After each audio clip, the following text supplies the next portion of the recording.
En boulot, le Bouloilou Gang. Après nos 2 premiers épisodes en parlant de féminisme et en parlant de c'est quoi être artiste, aujourd'hui je viens avec un sujet très intéressant. Et d'ailleurs, c'est pas le chocolat des filles qui va dire que le sujet là n'est pas intéressant, mais je pense que aujourd'hui, avec comment les réseaux sociaux et toute la vie déconstruisent et construisent ce concept et tout ce qu'il y a autour, je pense qu'il est important d'en parler de façon positive et surtout d'en parler de façon posée. Parce qu'aujourd'hui, on va parler de sexualité et oui, vous imaginez que Miss Bouloilou parlait de sexualité. Vous n'avez pas l'habitude, mais dans le Bouloilou Talk, on parle du sujet surtout pour poser les bases, surtout pour qu'on ait une approche différente parce que aujourd'hui dans le monde, la sexualité, c'est quelque chose qu'on va dire qui est beaucoup détourné, qui est tourné vers l'hypersexualisation de l'homme ou de la femme, etc. Limite, on nous donne des codes de comment les relations doivent commencer ou se terminer, de ce qu'il faut forcément y avoir, etc. Et on se rend compte, et moi-même avec mon expérience personnelle, je me suis rendu compte que beaucoup de nos relations sont liées à la qualité de relations qu'on a avec la sexualité, de notre corps, etc., les tabous, etc. On est en Afrique, vous savez de quoi est-ce qu'on parle. Et pour en parler, vous savez que cette saison, je vous ai dit, moi, je prends des gens qui s'y connaissent dans le sujet parce que je pense que mon avis est bien, mais je pense qu'une approche avec des personnes qui sont posées et qui savent comment parler, un peu comme Mamkoum ou même encore comme Horatio qu'on a reçu, vous allez vous rendre compte qu'on va parler vraiment avec de la substance. Et déjà, merci pour tous vos commentaires, tous vos retours par rapport au retour de cette saison du Bouloilou Talk. Aujourd'hui, mon invité, je fais partie de ces filles spirituelles depuis quelques temps déjà et je suis contente parce que c'est une personne avec qui on peut parler de sexualité de façon posée. Elle a une voix douce, posée. C'est le genre de personne que vous pouvez prendre toute une journée à écouter et c'est pas la team Pendo qui va refuser ça. Alors, elle est consultante en sexualité féminine. Elle est conseillère matrimoniale et elle est éducatrice à la paix. C'est ma maman, je l'appelle maman, mais c'est Madame Aya partout sur les réseaux sociaux. Bonjour maman Aya, comment tu vas? Bonjour ma fille, comment vas-tu? Je vais bien, merci. C'est un plaisir de te recevoir dans le Bouloilou Talk. Ici, on aborde un sujet, le sujet de la sexualité. Lorsque je t'ai entendu parler plusieurs fois et ton approche, je me suis dit non, pour le Bouloilou Talk, forcément, maman Aya doit faire un épisode avec moi. Et justement, pour un peu introduire la chose, dis-moi un peu c'est quoi être consultante le mot c'est consultante en sexualité féminine. Voilà, consultante en sexualité féminine. Qu'est-ce que ça veut dire? Quand tu dis tu es consultante en sexualité féminine, c'est lourd. En général, quand on entend consultant, c'est consultant en création d'entreprise, je sais pas, etc.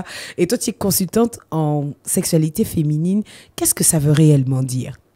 Ça veut dire que je donne mon expertise sur la sexualité féminine. Alors, quand on est consultante en sexualité féminine, c'est quoi? On passe par une école, une formation.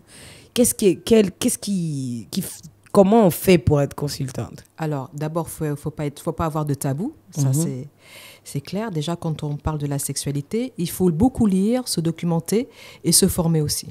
Donc, j'ai une formation en affectivité humaine et sexualité humaine. Okay. J'ai une formation en psychothérapie. Et une formation sur l'éducation à la paix. Ok. Et je voulais savoir, si tu devais, peut-être en 1-2 phrases, définir c'est quoi la sexualité, tu nous dirais quoi? Pour moi, la sexualité, c'est un don de soi. C'est se donner. La sexualité, c'est un don. C'est un don de soi. C'est-à-dire, on se donne. Ok. Tu m'as demandé en 2 mots, en 3 mots, je te le donne. Oui, bon, vous avez dit 2 phrases, mais là, le don de soi, c'est super deep quand tu le dis comme ça, parce que moi, quand tu dis don de soi, moi, je suis déjà dans le côté spirituel. Exactement. Je suis déjà vraiment dans le côté spirituel, parce que je suis très spirituelle. Pour moi, tout ce qu'on fait est spirituel. Même là, notre échange, le Bouloilou Talk, pour moi, c'est spirituel, et même ceux qui nous écoutent là. Et donc, le don de soi. Ouais, c'est se donner.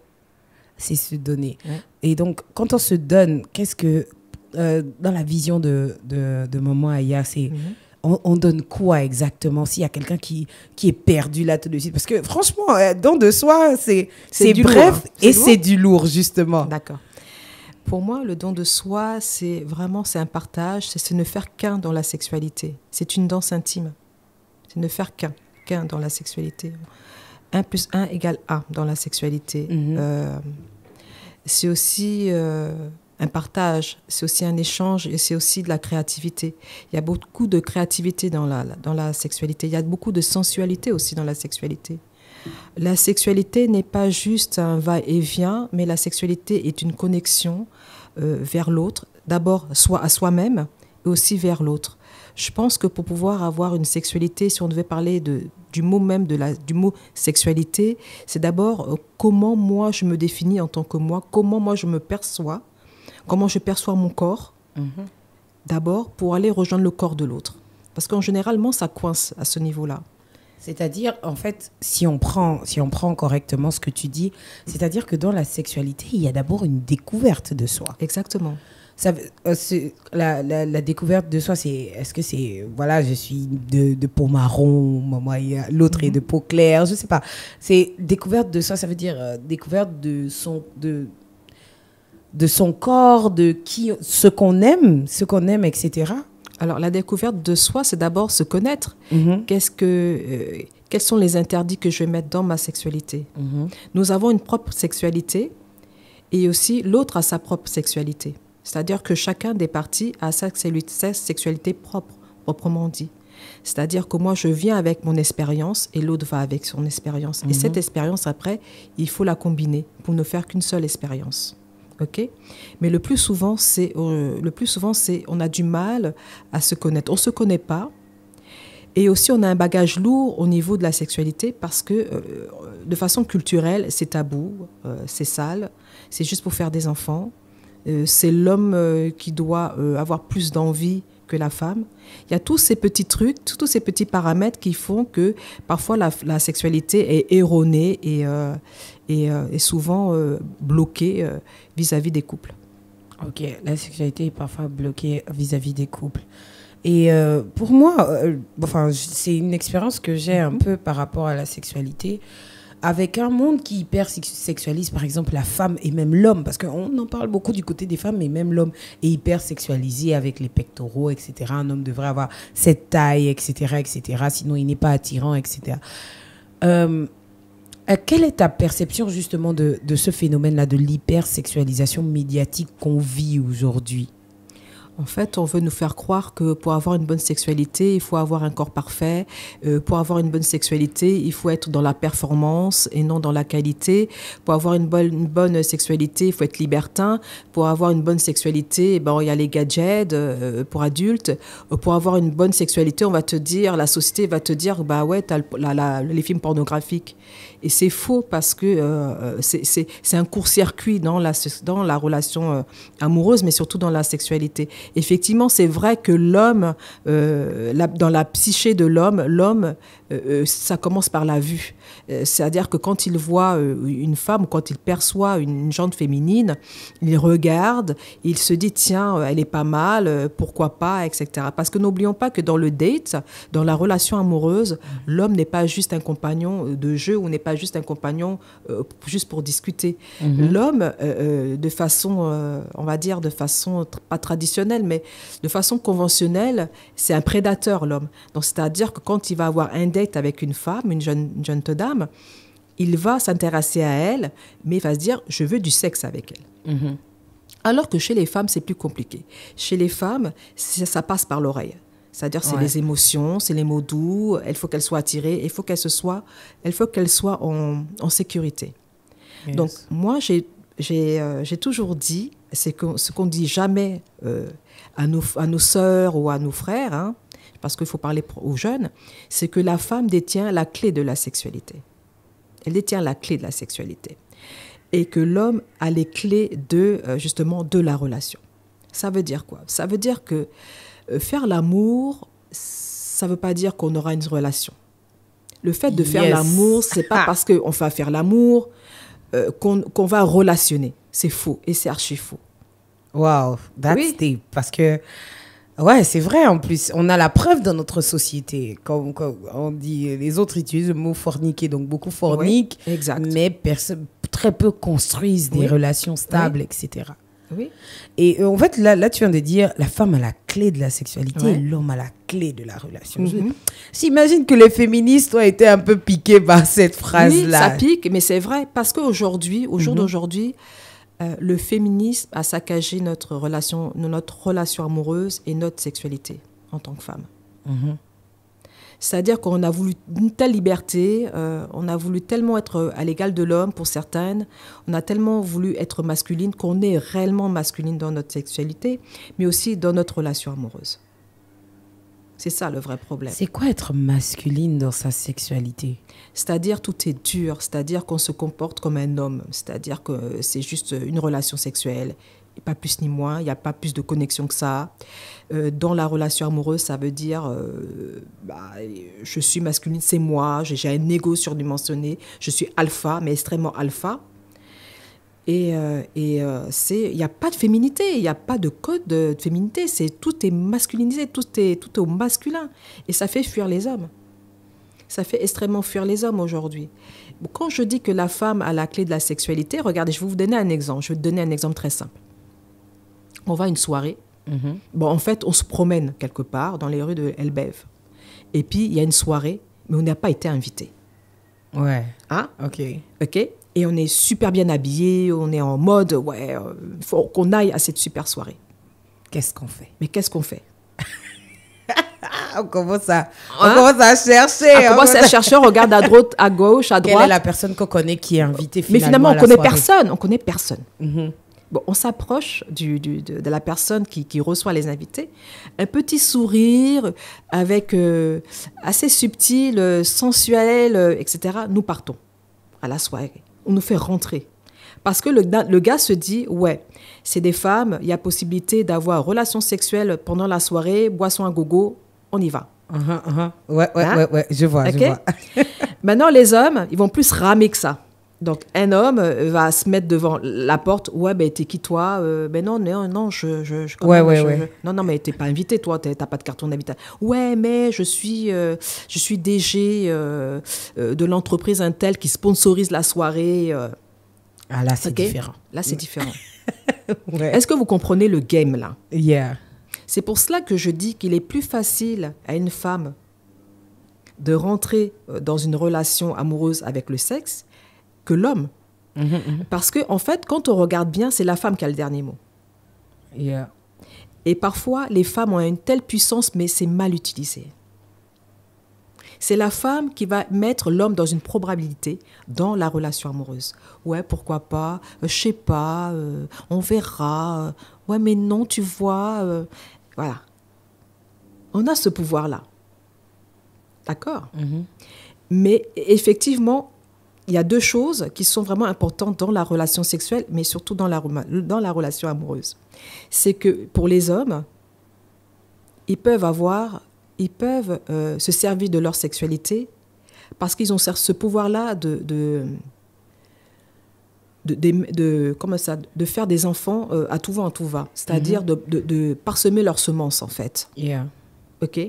Ils ont ce pouvoir-là, chose que nous ne pouvons pas le faire. Non. Déjà, dès qu'on a semé une fois, Voilà. ça prend déjà du temps. Ça prend déjà du temps.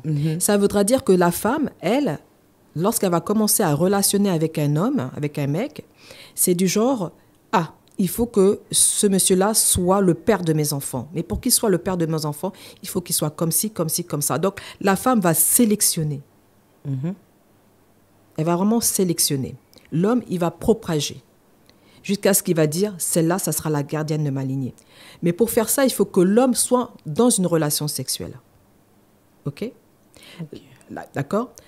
La femme doit, dans la relation sexuelle, elle s'attache. Exactement, ouais. D'accord?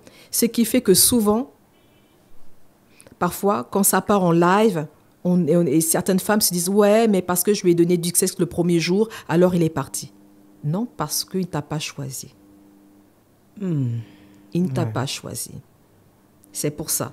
C'est pour ça que quand on commence la relation amoureuse pour après basculer dans la sexualité, il faut commencer à dialoguer. Il faut commencer à avoir une base saine dans la relation. Il faut d'abord relationner. Yeah. Il faut vraiment relationner. Qu'est-ce qu'il aime, qu'est-ce que j'aime, qu'est-ce que je permets dans ma sexualité, qu'est-ce que je ne permets pas dans ma sexualité. Voilà. C'est un peu le parallèle même en général dans la relation. Exactement. C'est-à-dire quel est le niveau d'écart de langage, etc. Oui, tout à fait. De choses que je peux tolérer Bien et que sûr. je ne tolère pas. Voilà, oui. Wow. Qu'est-ce que j'aime, qu'est-ce que je n'aime pas, qu'est-ce qu'il aime, qu'est-ce qu'il n'aime pas. Et il y a aussi quelque chose qu'on ne vous dit pas, et c'est qu'il y a le langage de la sensualité. Il y a le langage érotique comme il y a le langage de l'amour. Mm-hmm. Parce que chacun a son langage érotique pour dire « j'ai envie de faire l'amour avec toi ». Et comme il y a le langage pour dire « comment je t'aime ». Et il y a 5 langages de l'amour, mais il y a aussi plusieurs langages pour la sexualité, dans la sexualité. Et aussi de se dire aussi, est-ce qu'on match ensemble? Ah, ça c'est vraiment quelque chose. Oui, parce que ça a l'air anodin, la sexualité. Mais je pense que la sexualité s'apprend aussi. Ça s'apprend. Ça s'apprend vraiment. Donc, la psychologie de l'homme et de la femme dans la relation sexuelle, elle est différente. Mm-hmm. Elle est vraiment différente. C'est-à-dire que l'homme, c'est par la vue. Et il peut avoir aussi une sexualité mécanique. C'est pour ça qu'il peut propager sa semence un peu partout. Que Ouais. nous, on va être dans la réserve, nous, on va avoir notre sexualité avec quelqu'un qu'on a choisi, nous. Et on s'attache parce que, si vous voulez, on a une substance dans le cerveau qui est la substance de l'attachement. Mm-hmm. Vous voyez, quand la femme même allait, etc., il y a cet attachement avec le bébé. C'est la même substance que l'on a. Et les hommes, moins. Ils prennent de la distance. Parce qu'ils se disent, pour relationner, même si je dois avoir un rapport sexuel avec une femme, il faut d'abord qu'elle me plaise physiquement, mais aussi, il faut qu'elle me plaise aussi spirituellement. Il faut qu'elle me plaise aussi émotionnellement. La femme, n'oublions pas que dans la psyché de la femme est en instinct de survie toute sa vie. Elle est en instinct de survie toute sa vie. Parce qu'elle doit choisir la bonne personne pour s'aligner. Mm-hmm. Elle doit choisir la bonne personne pour relationner. Elle doit choisir la bonne personne pour avoir une sexualité épanouie. Mais aujourd'hui, la société veut nous faire croire que la sexualité, c'est les hommes qui sont responsables, qui doivent être responsables de la sexualité chez la femme, et c'est faux. En parlant justement de responsabilité avec le sexe, et tu as parlé quand on parlait justement de ce que les masses médias et l'hypersexualisation donnaient un peu, moi, il y a un truc où je voulais qu'on parle quand même, par exemple, de l'effet de la pornographie aujourd'hui sur notre sexualité. Moi, par exemple, j'ai découvert la sexualité même avant, la pornographie, pardon, avant 10 ans. Et c'est quelque chose qui a vraiment rythmé ma vie sexuelle. Déjà, j'ai eu une vie sexuelle très tôt parce que justement, je voulais expérimenter la chose. J'avais accès à ces programmes-là, etc. Parce que là, on ne parle pas des programmes érotiques. Je parle bien vraiment de pornographie et tout. Limite, aujourd'hui, avec l'âge, je vois ça vraiment différent. C'est comme si on nous transformait en des bêtes pour produire quelque chose en termes de performance, comme tu disais, en termes de performance, en termes de corps, etc. Et ce qui fait même que, justement, avec les morphologies, la différence des morphologies, parce qu'on en parle beaucoup du côté des femmes, mais ça existe du côté des hommes aussi. Et justement, c'est... comment on règle, comment tu penses qu'on pourrait éviter, justement, que la pornographie... parce que la pornographie, on l'a vu, par exemple, moi je suis de la génération 90, on a eu tellement de films comme les American Pie, etc., qui montraient comment un jeune s'intéresse à la sexualité à partir de 12-13 ans, etc., l'accès aux livres, films, porno, etc. Comment on fait justement là dans le monde pour avoir justement ce don de soi qui est sain? Parce que ce que toi tu présentes aujourd'hui, là, c'est vraiment quelque chose de très sain. C'est une compréhension de c'est quoi être une femme et de la féminité. Et je suis contente en fait que tu en parles parce que justement quand on a parlé de féminisme, on a aussi parlé un peu de féminité avec Mamkoum. Et toi tu viens vraiment en parler dans une dimension... Parce que pour moi, franchement, le sexe a vraiment beaucoup de spirituel et... comment on fait justement? Parce que notre société est tellement pullulée par comment une femme doit être, comment le corps qu'elle doit avoir, la bagarre entre les apoutis et les skinny, etc. Comment on fait maintenant là? Parce que s'il y a un jeune qui est peut-être un peu perturbé par la période de puberté en ce moment nous écoute, qu'est-ce qu'on fait quand on est dans un monde déjà comme ça? Quelle est l'approche qu'on devrait avoir selon toi? Je pense qu'il faut être soi-même, il faut être créatif dans sa vie perso, mais surtout dans sa relation amoureuse et dans sa sexualité. Aujourd'hui, la société va vous dire, bon, puisque vous n'arrivez pas, puisque vous ennuyez, tiens, tenez un film pornographique pour vous échauffer. Ça ne vous échauffe pas. En fait, si vous voulez, vous activez l'excitation, mais ça ne vous fait pas faire l'amour, en fait. C'est ça le vrai problème, parce qu'en 10 minutes, c'est fini. Et vous êtes déçus, parce qu'il y en a un des partenaires qui va être déçu. Le vrai problème aujourd'hui, c'est que les gens ne sont pas créatifs et les gens n'osent pas faire certaines choses. Je ne sais pas comment expliquer ça, mais aujourd'hui, on va nous dire, dans la société dans laquelle nous sommes, tout est une question de performance. Voilà. Voilà le vrai problème. Il faut bosser plus, il faut produire plus. Il faut être dans la performance, dans la relation amoureuse, dans la sexualité, dans le quotidien. Tout est une question de performance. Il faut être rapide. Or, la sexualité, c'est un échange, c'est un partage, c'est une créativité. C'est pas une corvée, c'est pas tiens, on va faire ça comme ça parce que il faut le faire. Ça doit pas être presque culturel. Et je pense que dans les couples actuels, c'est presque culturel faire l'amour. C'est-à-dire, ah ben tiens, on n'a pas fait, ben tiens, on le fait. Ben tiens, on va mettre un film pour s'échauffer. Mais on ne fait pas l'amour. On s'échauffe, on développe juste l'excitation, mais ça ne fait pas faire l'amour, la pornographie. C'est comme les sextoys.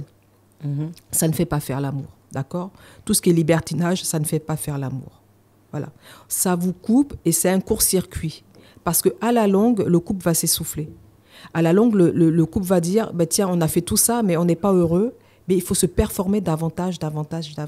Et c'est peut-être ça aussi qui pousse les gens à aller voir ailleurs. C'est-à-dire, il y a un niveau de performance qu'on ne retrouve plus. Mais parce que dès le départ, on ne sait pas ce que c'est un couple. Dès le départ, on ne sait pas ce que c'est la sexualité. Et je pense qu'on doit apprendre à nos jeunes qu'est-ce que c'est le couple, qu'est-ce que c'est la relation amoureuse et qu'est-ce que c'est la sexualité. En parlant d'apprendre à nos jeunes, pour toi, est-ce que tu penses qu'il y a un âge idéal pour commencer à avoir une sexualité, on va dire quoi, physique? Parce que j'imagine, pour moi, je vois aujourd'hui la sexualité comme d'abord quelque chose qu'on apprend, comme tu le disais. Ça veut dire d'abord s'informer, connaître un peu c'est quoi la pertinence, les conséquences, etc. de la sexualité. Mais il y a aussi le côté, à quel âge tu penses qu'il est mieux de commencer ces choses-là? Je pense que je ne vais pas donner un âge, parce qu'après, si je dis 16 ans, tout le monde va courir. Oui, j'ai 16 ans. Non, parce que mon fils a dit ça. Ah bon? Ouais, ben j'ai 16 ans, j'ai vu dans le dictionnaire que je pouvais. Je dis, ben non. Je pense qu'il faut être mature. Ok. Il faut avoir une maturité. Il faut être responsable de ses actes par la suite. Aujourd'hui, on va dire que c'est la saison sèche, c'est les vacances, n'est-ce pas? Vraiment. Le temps, hein? voyez-moi. Voilà. Et c'est là qu'on va voir que les jeunes vont rentrer dans cet apprentissage, vont bouquiner un peu, vont essayer de voir un peu sur les réseaux, on fait comme ça, et boudaboum, il y a des conséquences. Et je pense qu'il faut parler de la sexualité à partir de 10 ans. Aux enfants, de la sexualité. Qu'est-ce que c'est exactement? Ouais, c'est quoi? 10 ans. 10 ans, c'est pas trop tôt. Non, c'est pas trop tôt, puisque ils ont les réseaux sociaux. Ouais. Je suis désolée, ils ont la télé. et ils ont leur musique, leur clip vidéo, je suis désolée de le dire. C'est pas trop tôt. Mais de façon ludique. C'est-à-dire de dire à l'enfant, voilà, la relation sexuelle, c'est ça. D'abord, c'est pour les adultes. Tu n'es pas un adulte, pour commencer. Et tu n'es pas mature, donc tu n'as pas l'âge et tu ne peux pas après encaisser les conséquences que ça aura si jamais tu le fais. Mais voilà, donc c'est un rapport avec une femme, etc. Et voilà. Et avec des mots simples, parce que si on met des mots assez durs, je pense que ça peut aussi dégoûter les jeunes. Justement, parce que, par exemple, moi, par exemple, j'ai eu mes règles à 11 ans. Ouais. Et il y a un rapport chez nous, les femmes africaines, avec dès que tu as les règles, tu es devenue une femme. Et puis, directement, au moindre petit truc, tu peux tomber enceinte. Il y a le petit stress là, quand on nous installe dès les premières règles, que là, maintenant, tu es une femme aussi, tu fais comme si, direct, tu vas tomber en grossesse. Et puis, voilà. Comment je suis de cette approche-là? Parce que je me dis, là encore, pour un petit garçon, c'est bien, mais pour une petite fille, parce que justement, moi, franchement, je connaissais déjà les règles parce que j'ai l'avantage d'avoir pas mal de grandes sœurs. Mais en fait, tout ce que ça implique, ce qu'est les règles, etc. C'est vrai que chez nous, en Afrique, on a aussi certains codes par rapport à nos rites, etc. Moi, par exemple, mon père, il est bouddhiste. Donc, il y avait des choses qu'on sait qu'une femme qui a les règles ne fait pas, par exemple, que c'est pas recommandé. Voilà.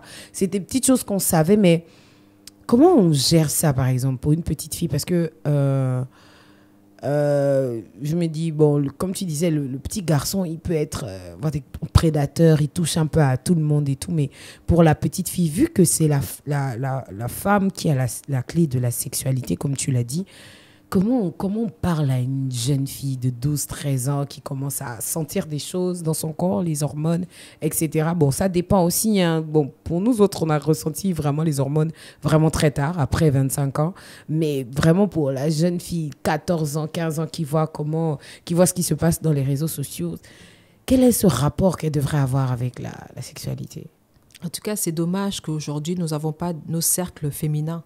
Mm-hmm. On les avait avant, on allait au village avant à l'époque, et puis on avait ce petit cercle entre femmes où on nous éduquait justement face aux règles, face à la sexualité, comment se comporter vis-à-vis d'un homme, comment se comporter dans la société, et ça a disparu au fur et à mesure avec le modernisme, la mondialisation. C'est vraiment dommage. Je pense que le vrai problème, c'est que les parents n'ont pas eu une éducation sexuelle non plus. Ok. Voilà. Donc, ça commence d'abord chez les parents. Ça commence déjà dans la cellule familiale. Mm-hmm. Et quand on va regarder un petit peu et qu'on va creuser plus loin, c'est-à-dire les parents n'ont pas eu d'abord une éducation sexuelle. Ils vont parler de la sexualité comme ils ont été eux-mêmes éduqués. C'est-à-dire ce que tu viens de dire, oui, tu es une femme maintenant, il ne faut pas aller avec un garçon, etc. Parce que c'est tabou. Comment on va parler de ça avec une jeune fille ? Et c'est très simple. Moi, je pense que... Bon, moi, je n'ai pas de fils. J'ai pas eu de filles. Hein. J'ai eu que des garçons. Moi aussi, j'ai vécu ce drame-là parce que moi, je courais et puis on me dit non, c'est ça. Et voilà. Et oui, tu deviens une femme maintenant, fais attention. Donc, moi, dans la cour, j'esquive les garçons. Parce qu'on me dit j'esquive, je ne comprends pas. Il faut dire les choses telles qu'elles sont. Mm-hmm. Ma fille, tu es maintenant devenue une jeune fille. Ça veut dire que tu as tes règles. Les règles, c'est ça, c'est la menstruation. Ça veut dire quoi? Que tous les mois, tu vas ovuler. Ovuler, ça veut dire quoi? C'est un mécanisme. Bon, après, il ne faut pas avoir un mécanisme, il ne faut pas avoir une discussion vraiment très technique, mais l'ovulation. Donc, c'est-à-dire que tu vas avoir un peu mal au côté. Quand tu vas avoir mal d'un côté, ça veut dire que, attention, tu vas avoir tes règles.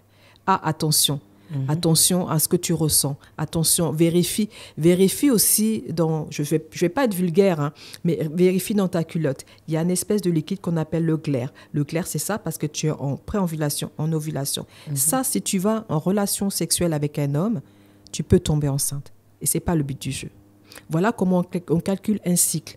Ton cycle, c'est de 30 jours. Voilà, tu as eu les règles au le 10. On va compter ensemble. Ah là, attention, tac. Attention, ma fille, tac. Mm-hmm. L'accompagner chaque mois. Ouais, l'accompagner chaque mois jusqu'à ce qu'elle devienne autonome dans tout ce qui est règles, tout ce qui est, comment on appelle ça, menstruation, c'est-à-dire tout ce qui est, je connais mon jour, je connais quand est-ce que j'ovule, etc., etc. Jusqu'à ce qu'elle soit autonome dans ce pan-là. L'accompagner chaque jour. C'est parce qu'on n'est pas accompagné. Parce que nos mamans ne nous ont pas accompagnés. Moi, on ne m'a pas accompagné. Hein. Ah, moi non plus. Moi, c'est moi qui ai accompagné ma sœur parce que j'avais, je regardais un petit peu. Mais voilà, c'est accompagner la jeune fille tout au long, justement, de ce process jusqu'à ce qu'elle soit mature pour avoir des relations sexuelles. Mhm. Et justement tous ces antécédents-là, est-ce que ce sont tous les antécédents que tu as vécu par rapport à comment tu as expliqué les règles, etc., qui t'ont poussé aujourd'hui à te dire il faut que ce soit un sujet qu'on aborde de façon peut-être thérapeutique, etc. Parce que vu que tu es conseillère matrimoniale, c'est-à-dire que forcément, tu t'es retrouvée avec des gens comme nous autres à la trentaine qui avons vécu la sexualité de façon très éclatée, très brute, etc. Et comment ça se passe avec les adultes, par exemple? Parce que là, on parlait aux jeunes, par exemple, mais là, avec les adultes, comment on fait quand on est adulte? Par exemple, on a Miss Boulalou qui a 30 ans aujourd'hui. Comment on fait pour déconstruire justement tout ça? Est-ce qu'il y a un truc simple? Est-ce que c'est simple ou bien ça va demander du temps? Alors, ça dépend après de la problématique, mais ce que je peux dire, hein, comme ça va un peu déblayer le terrain, c'est que les femmes et les hommes n'ont pas été éduqués de la même façon. Par rapport au corps. Moi, je parle maintenant, on va parler du corps, avec le corps. Ça voudra dire quoi? Que le petit garçon avait droit à grimper à l'arbre. D'accord? Il montait à l'arbre, il se salissait, il était là. Il pouvait même avoir accès à son sexe parce que depuis tout petit, il le touche. C'est devant lui. Il touche. Donc, il sait que par là, il y a une sensation. Il sait que par là, il peut avoir relation sexuelle, il peut relationner. D'accord? Il sait, il sent, il sait que par là, il y a un petit plaisir. Donc, parfois, il y a un petit plaisir solitaire, mais c'est anodin. Hein? C'est anodin. Il y a une érection toute matinale, je pense à partir de 11-12 ans, où le petit garçon va se dire « Maman, mon kiki se lève », et puis tu vas lui dire « Oui, on appelle ça une érection, et tu es un petit homme maintenant, et voilà, et tu vas l'accompagner lui aussi dans son procès jusqu'à ce qu'il devienne mature. » Okay? Nous, les femmes, on n'est pas très à l'aise avec notre sexualité parce que en fait, elle est interne. Okay. Elle est dedans, elle est de nous, elle est à l'intérieur de nous, notre sexualité. C'est-à-dire que notre appareil génital, on ne le voit pas, on ne le perçoit pas. Pour qu'il y ait vraiment, pour que la femme puisse sentir une sensation, soit elle doit mettre un objet à l'intérieur ou introduire les doigts, d'accord, hein, parce que c'est ça, soit frotter, hein, pour qu'il y ait une sensation. Alors, la sexualité féminine est un mystère. Ça a été toujours un mystère. Ce n'est que ces dernières années où on va parler de clitoris, on va parler de vulve, on va parler de vagin, parce qu'aujourd'hui, la femme a décidé d'être actrice de sa sexualité. Aujourd'hui, je pense qu'aujourd'hui, c'est assez libéré, entre guillemets. Tout le monde parle de la sexualité. Mais c'est vrai qu'en Afrique, on parle de la sexualité de façon générale, mais on ne parle pas de la sexualité féminine. Donc, c'est ça. Donc, on a ces deux rapports-là où l'homme sera plus apte, plus à l'aise dans sa sexualité. Parce qu'il touche à son pénis, à ses testicules, depuis tout petit. Donc, il sait ce que c'est. OK? Nous, non.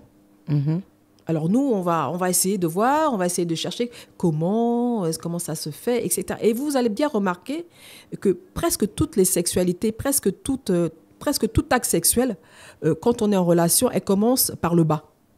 C'est-à-dire que l'homme va activer le bas. C'est pas là, la sexualité. Ça commence pas par le bas. Ça commence par où? Ça commence par l'oreille, murmurer. OK. Ça commence à mettre en place une sécurité. C'est-à-dire qu'il faut que la femme se sente à l'aise. Je dis que l'homme a une sexualité mécanique parce que depuis tout petit, il a accès à son sexe. La femme ne peut pas avoir une sexualité mécanique. Elle est intérieure. Et c'est elle qui reçoit. D'accord? C'est elle qui reçoit. Et pour recevoir, il faut être dans un mood de sécurité. Il faut aimer la personne. Il faut qu'elle se sente en sécurité. Il faut vraiment être dans le moment, dans la chose. Dans la chose. Et ça se prépare dès le matin, dans la matinée, dans l'après-midi. Tu ne vas pas dire, tu as mangé à 21h, et puis dire, tiens, 22h, on monte. Et comment tu te prépares? Attends, il y a un souci quelque part. Et beaucoup d'hommes font ça. Beaucoup d'hommes font ça. Tu dis, oh, allez, et puis voilà, c'est pas ça du tout. Et ça coince parce que, justement, on n'est pas à l'aise.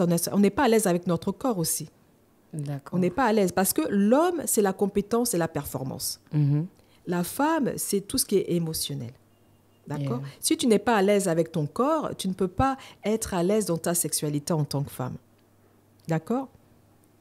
Et de se dire aussi qu'au niveau des hommes, c'est quand même avoir une approche un peu plus sensuelle. C'est-à-dire qu'il faut que l'homme accompagne en fait sa partenaire à pouvoir aimer la chose aussi.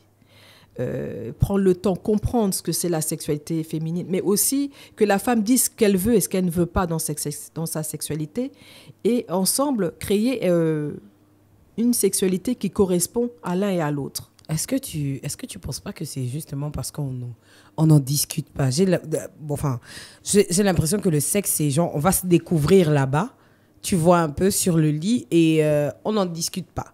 Et du coup, est-ce que c'est pas aussi ça qui fait en sorte que certaines personnes soient frustrées? Par exemple, j'ai discuté avec quelqu'un qui me disait qu'il s'est rendu compte, par exemple, c'est sans racisme, hein, il s'est rendu compte que les blanches arrivaient à dire clairement ce qu'elles voulaient, avaient un autre rapport avec la sexualité, mais que nous, les femmes africaines, on était habituées à ne pas avoir une sexualité, on va dire quoi? C'est-à-dire, nous, on est habitués à être brusqués. Ça veut dire que c'est comme si on était juste des objets. C'est comme si on était juste des objets de plaisir et que quelque part, les femmes blanches ont compris qu'elles sont plus que ça. Et c'est pour ça qu'elles arrivent à dire ce qu'elles veulent, elles arrivent à en parler ouvertement, etc. Qu'est-ce que tu penses de ça? Je pense que c'est toute une question d'éducation. Et je pense que là, encore une fois, c'est que l'homme, le père, n'a pas éduqué son fils dans la sexualité masculine. Il y a une sexualité masculine et féminine. Elles sont différentes, mais en même temps, elles se complètent quelque part. N'oublions pas que c'est l'homme va déverser ce qu'on appelle le sperme, d'accord? Mais c'est tout un bagage. Exactement. Okay? C'est tout un bagage. Et il y a tout son sens. C'est presque spirituel. Parce que, n'oublions pas que la femme, elle reçoit. Mais qu'est-ce qu'elle reçoit lors de la relation sexuelle? Qu'est-ce qu'elle reçoit? Quand l'homme est stressé, la femme elle va recevoir du stress. Quand l'homme se sent bien, elle va se sentir bien. Je dirais que le vrai problème, c'est qu'on ne nous en a pas parlé. On n'a pas parlé de la sexualité. On n'a pas parlé. Quand on était petite, la sexualité était quasi inexistante, en fait, dans notre quotidien. On savait que papa et maman faisaient la sieste. Mais pas plus ni moins. Non, mais c'est vrai en plus, hein, c'est pas plus ni moins. Il fallait peut-être regarder par la serrure. Tiens, ils font quoi pour voir une petite jambe qui se trimballe par là. Mais sans plus ni moins. Tu imagines un peu, ouais. Est-ce que mes parents font vraiment l'amour parce que ce sont des parents, quoi, tu vois? Et surtout nos parents africains qui ne sont pas très affectifs. Mais c'est parce que l'homme africain n'a pas appris à être doux. Pour l'homme africain, il faut être un homme alpha, il faut avoir du caractère, il faut être et la femme doit aussi servir la femme doit servir parce que nos mamans, c'est ce qu'elles nous disaient et c'est ce qu'elles disaient à nos mères et nos mères nous l'ont dit. Et c'est ce qu'elles faisaient aussi. Voilà, qu'il ne faut pas demander, que pourquoi c'est pas toi qui demandes, si tu fais la cuisine, il y a des codes, c'est là que j'appelle la sexualité culinaire. La sexualité culinaire a un grand intérêt dans la sexualité du couple. Parce que la sexualité culinaire, c'est un code. La sexualité culinaire, c'est quoi? C'est comment je fais la cuisine, comment je mets les aliments sensuellement dans une marmite, avec un pagne, par exemple, et comment je mets ça, et comment je sers. Comment je fais la mise en table et comment aussi je regarde l'homme manger et comment lui il mange. Et c'est à partir de là qu'il va se dire ouais, elle l'a bien préparé. Elle-même, elle sait qu'elle a bien préparé, qu'il a bien mangé. Nous allons monter. Ok. C'est comme ça que nos mamans faisaient. Tout passait par l'art culinaire. Tout passait par le pagne, ce petit pagne là, quand on vient de se laver, il est mouillé un petit peu, on voit ces perlés d'eau là. Justement, la théorie du ventre et du bas-ventre. Voilà, exactement. Non, mais c'est ça, ça fait partie de ça. Pourquoi? Parce qu'en fait, il y a une différence entre l'européenne. On a quasiment les mêmes problèmes, il ne faut pas suivre, parce que j'ai fait un webinaire avec une Belge, sexologue. On a les mêmes problèmes. Sauf que nous, ici, en Afrique, le vrai problème, c'est le bagage culturel. On a un gros bagage culturel sur notre dos qui fait que on ne peut pas s'épanouir dans notre sexualité. Aujourd'hui, vous avez ces femmes européennes, elles ont demandé le féminisme, elles ont demandé la liberté, elles ont demandé être libres, elles ont demandé tellement de choses qu'elles sont vraiment, si vous voulez, libres dans leur sexualité. D'accord ? Mais ça les rattrape avec le féminisme 2.0, qui aujourd'hui, et ça se retourne contre elles. Voilà. D'accord ? Sauf que la femme africaine, on l'a appris à être soumise, mais une soumission pas dans le bon sens. Une soumission où elle doit être silencieuse et où elle doit tout attendre, où l'homme doit tout faire pratiquement. Et elle doit aussi subir. Ouais, elle doit subir. Et c'est ça, c'est le schéma qu'on répète dans notre relation amoureuse et dans notre sexualité. C'est-à-dire que j'ai tendance à dire, et je le dis toujours, que ton bagage ou ton patrimoine culturel, spirituel et familial ont un impact dans ta relation amoureuse, dans ta sexualité et dans ta vie de tous les jours. Et ça aura un impact dans tes choix que tu vas faire. Clairement. Voilà. Mais je vais dire un petit truc et qui va, je pense, on va un peu démystifier un peu ça. C'est la société qui dit à l'homme que l'homme doit s'occuper de la sexualité chez la femme. C'est faux. C'est archi faux. Comment ça ? Je vais expliquer pourquoi. Si vous voulez, on a tendance à dire l'homme doit tout faire. Oui, l'homme doit me faire monter au 7e ciel. Oui, l'homme doit être bon. Lui, l'homme doit être super bon au lit. Mais il n'y a pas à être super bon au lit. C'est-à-dire que si la sexualité dans votre relation amoureuse est tabou, si vous n'en parlez pas, si vous n'êtes pas à l'aise avec votre corps, si vous avez des antécédents familiaux par rapport à la sexualité, vous ne pouvez pas grimper au 7e ciel.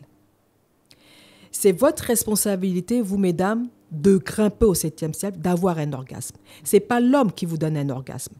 C'est vous vous autorisez vous-même à avoir un orgasme parce que vous êtes libre dans votre tête. Ce n'est pas l'homme. L'homme est juste là pour mettre en place une sécurité qui va faire en sorte que vous allez vous sentir bien, qui va faire en sorte que vous allez dans un mood et vous allez vous autoriser à avoir un orgasme. Ce n'est pas l'homme qui donne un orgasme. Alors ça me fait rire quand je vois sur les réseaux sociaux, fais ci pour faire 1000 coups, fais ci pour durer, fais ci pour ça. C'est faux et c'est archi faux. C'est la société qui dit à l'homme, comme c'est une société de phallocratie, qui va se dire c'est l'homme, toi homme, c'est toi qui dois être tu dois être responsable de la sexualité féminine et c'est faux.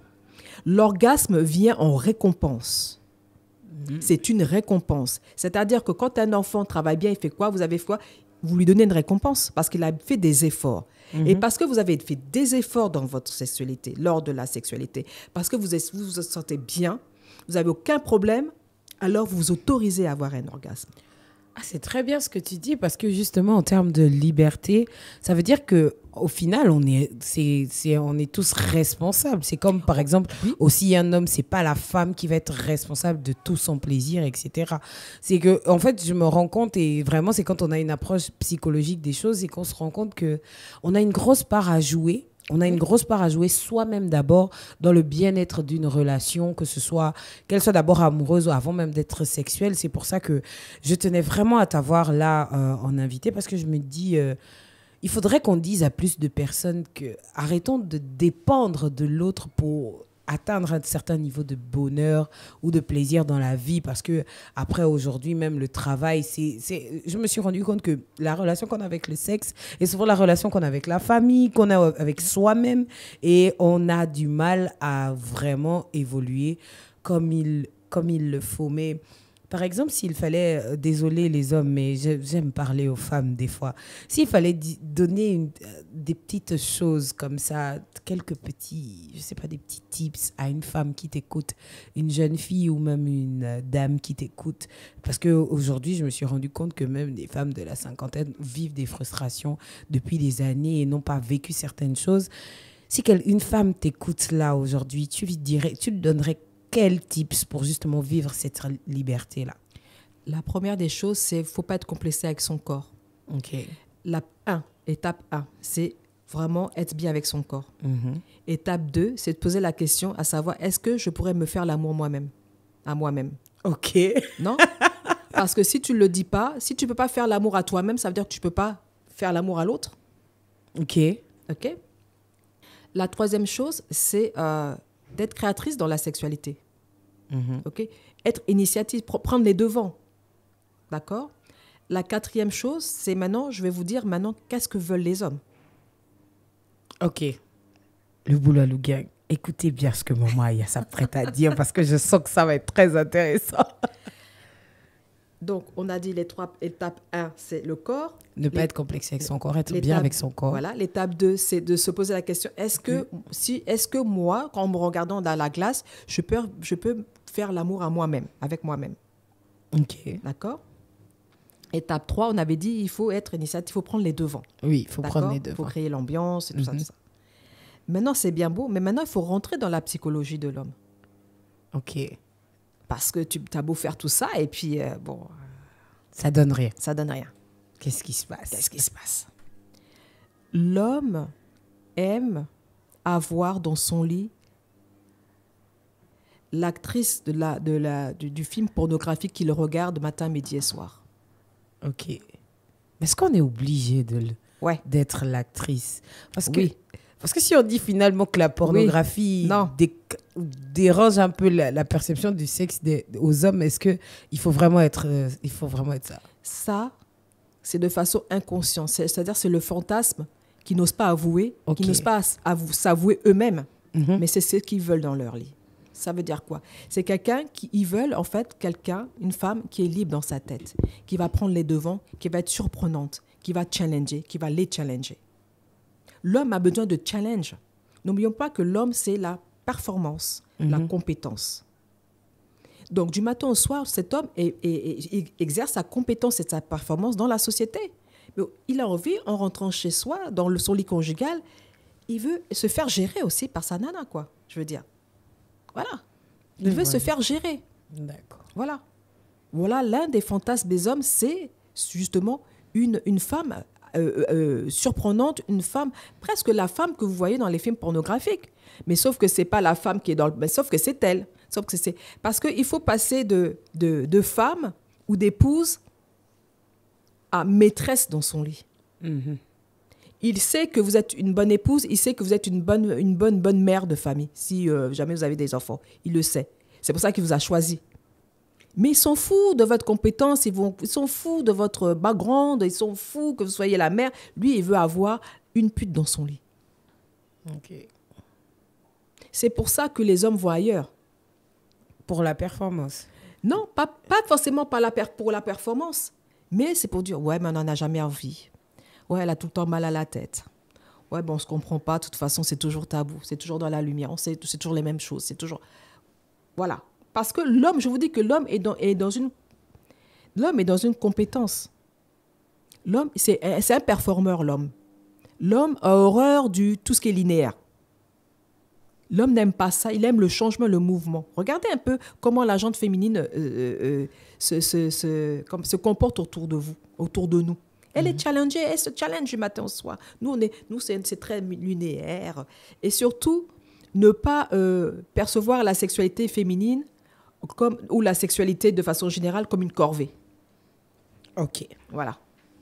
Ne pas percevoir la sexualité comme une corvée. On est en train d'arriver à la fin. Vraiment, j'ai l'impression qu'avant la fin de la saison, il faut un numéro 2 parce que justement, la sexualité, je pense que c'est vraiment un sujet qu'on devrait aborder et je pense que vous devez suivre Maman Aya pour ça. Hein, parce que là, mon idée, c'était vraiment d'aborder le sujet, mais je sens qu'il y a vraiment quelque chose de plus deep à dire et justement, je suis contente qu'on te voit à la télé, etc. et surtout sur tes réseaux sociaux aussi. Tu abordes beaucoup le sujet et... du coup, comment tu es perçue dans la société, toi qui parles de sexualité avec autant de liberté? Est-ce que ça t'a déjà valu des commentaires un peu compliqués? Non, je pense que non, pas de commentaires, mais surtout le regard. On doit se dire, tiens, celle-là, on doit se dire, tiens, l'homme avec qui elle est, il doit avoir beaucoup de chance. Non, mais là, on se dit tout de suite... C'est pour l'avoir tous les jours. Quelle chance il a, parce que c'est sans tabou, ça doit être bien au lit, ça doit être une performance. Ouais, c'est surtout ça, mais c'est un regard. C'est surtout un merci, surtout quand certains hommes me reconnaissent, me disent, Madame Aya, merci beaucoup pardon, pour ta compétence que tu mets à la télévision. Merci beaucoup de nous avoir aidés. Merci beaucoup. Il y a les dames aussi qui me disent, tiens, merci beaucoup. En fait, on me remercie. On ne me fituse pas du doigt, mais on me remercie. Et c'est très bien parce que justement, moi, quand j'ai découvert que tu étais mariée, je me suis dit, ah ouais, ah, c'est bien parce que je me suis dit, souvent dans notre société, on aime juger une femme en fonction des sujets qu'elle aborde. On aime nous dire, à nous les femmes, qu'il y a des sujets qu'on peut aborder et d'autres qu'on ne peut pas aborder. Et moi, je suis vraiment heureuse d'avoir su que tu es mariée en plus depuis longtemps. Donc, ça veut dire que tu sais de quoi tu parles, mais surtout, il y a cette bienveillance-là que tu as de donner aux autres parce que tu aurais pu garder tous tes secrets, comme on fait un peu chez nous en Afrique, garder tous tes secrets pour toi, etc. Et franchement, on vient de passer un bon moment, un moment deep. Vous avez remarqué le Boulalou Gang, j'ai pas beaucoup parlé parce que je voulais vous laisser le temps de bien recevoir et tout. Et vous, partagez-nous en commentaire, dites-nous, partagez aussi autour de vous parce que je pense que là, c'est quand même une bonne petite masterclass que Maman Aya nous a offert dans le Boulalou Talk. On parlait de sexualité, on a parlé de l'importance des parents d'éduquer sexuellement. Ça veut dire que l'éducation sexuelle, ça doit pas être juste une histoire de jeunes, ça doit aussi être une histoire de parents parce que ce sont des parents qui transmettent à des enfants. Et donc, je vous remercie de nous avoir écoutés. Je te remercie aussi, Maman Aya. C'est un plaisir. Retrouvez-la sur tous ses réseaux sociaux. C'est Madame Aya. Comment on écrit le Aya là? A-Y-A. A-Y-A. Donc, Madame Aya, allez-y la suivre. Moi, je la suis sur les réseaux sociaux. Je vous ai dit, c'est ma mère spirituelle. Donc, vous voyez un peu. Donc, moi, j'étais en train d'apprendre là parce qu'elle et moi, on parlait déjà en off de beaucoup de choses. Et c'est un plaisir toujours d'être avec vous. Merci de nous écouter dans le Boulalou Talk. On remercie le studio d'Akoum Radio qui nous accompagne dans cette aventure avec nos invités. Merci, Maman Aya.